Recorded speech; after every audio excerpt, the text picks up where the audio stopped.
So in applying the cosine rule, tichati isusu b squared is equal to a squared plus c squared minus 2ac cos b, like this.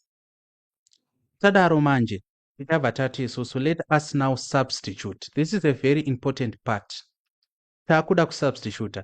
So patadhura triangle yedu, we noticed kuti b ndeupi, a ndeupi, c ndeupi. We noted that. So because of that, takuda kureplace b nenamba yake, a nenamba yake, c nenamba yake, then capital B, which is the angle, nenamba yake zvakare. Saka b iri equal to chi, b iri equal to 2x. Saka pana b panapa chanoisa 2x, tisingakanganwi kuti b ari squared. This is equal to, pana a chanoisa x, tisingakanganwi kuti ari what, squared, plus pana c chanoisa 4, tisingakanganwi kuti ari squared, that minus 2 multiplying pana a chanoisa x, then pana c chanoisa futi 4.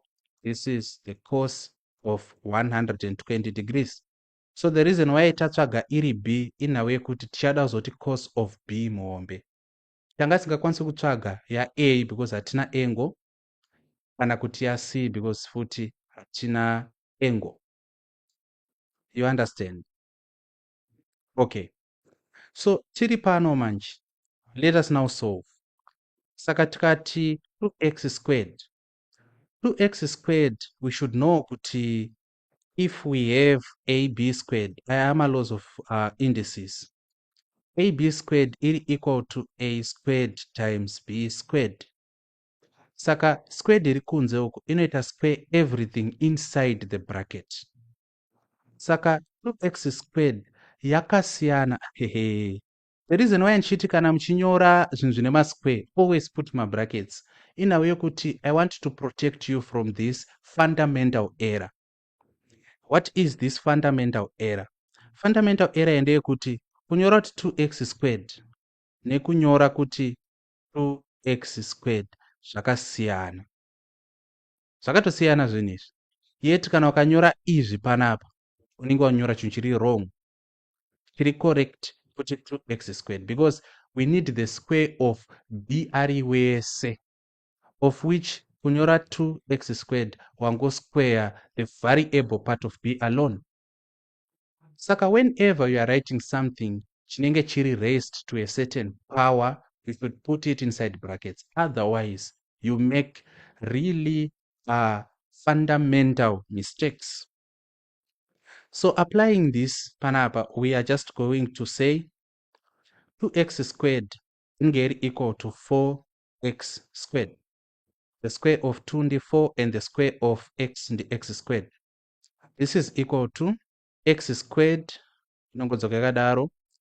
plus, then what is 4 squared is 16 from 4 times 4, but that minus what is 2 times x, that will be 2x.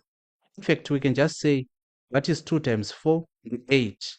8 times x, the 8x, so it's minus 8x panapa, but it's the cos of what? 120 degrees. Okay, so let us solve ku right kuno. Saka 4x squared is equal to x squared plus 16, then it's minus 8x multiplying what is the cos of 120 degrees. Saka the cos of 120 degrees, deno kwanga kuri kupepa 1 vaigona kungotipa the cos of 60 instead, vachiziva kuti question ichada kuti titsvage the cos of 120.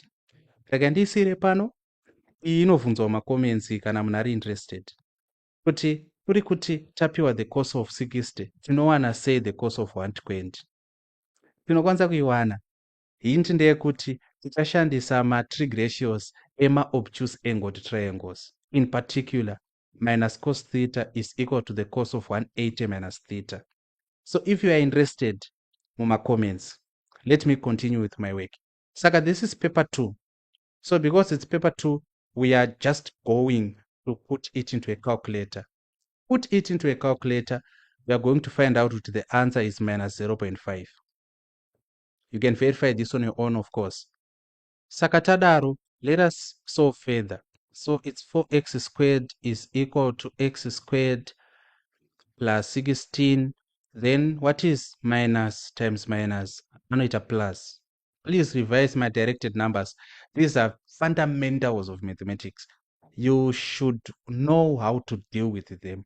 If you do not remember, I have recorded lectures and lessons on the directed numbers. You can check them in our mother channel, Maths in Shona, Ordinary Level Mathematics Form 1 to 4. This channel is Maths in Shona practice questions. Saka, in this channel, we are focused on only practice questions. But in the other channel, we are focused on lessons and lectures. So panapa, a negative multiplying a negative gives us a positive. Then what is 8x times 0.5? Knowing kuti 0.5 zvongoreva kuti half. Umwe angabvunza kuti half maiwanepi? 0.5 inobva pakuti chi 5/10. Why 5/10? Because kana tikatarisa decimal point system inotudza kuti tine units toita tenths. The tenths zvongoreva kuti over 10. Saka because of that 5 into 5 ndi 1 and 5 into 10 ndi 2. Ndo panobva kuti 0.5 ndiyo half. We have a short video inotsanangura about this also on our parent channel. Saka, what is the half of 8x? Of course, ndi 4x. Like this. Saka panapa manje, what we now need to do is, we now need to just collect like terms. Saka, kuno kutagara tina 4x squared. X squared uno akajamba iko sign anosvika ari minus x squared. 4x uyu akajamba iko sign anosvika ari minus 4x. Then 16 wokupedzisira akajamba iko sign anosvika ari minus 16. Kureva kuti kuno kuyava equals to 0. So zvaitika panapa hama ndezvekuti x squared yatransfer ichisvika ya minus x squared, 16 ikatransfer ichisvika ya minus 16, 4x ikatransfer ichisvika yava chi minus 4x. Then kana tadaro tikazongoti 4x squared minus x squared tinowana 3x squared. Then it's minus 4x minus 16. This is equal to 0. Saka panapa chati chi Shona. Zvatopera. Tapedza. Tapedza. Waichi tapedza tikadzokera question. Question iri kutotaura ichiti in the form iri kuti reduce in the form 3x squared minus 4x minus 16 is equal to 0. 3x squared minus 4x minus 16 is equal to 0. Zvapera. Basa tasiya tapedza.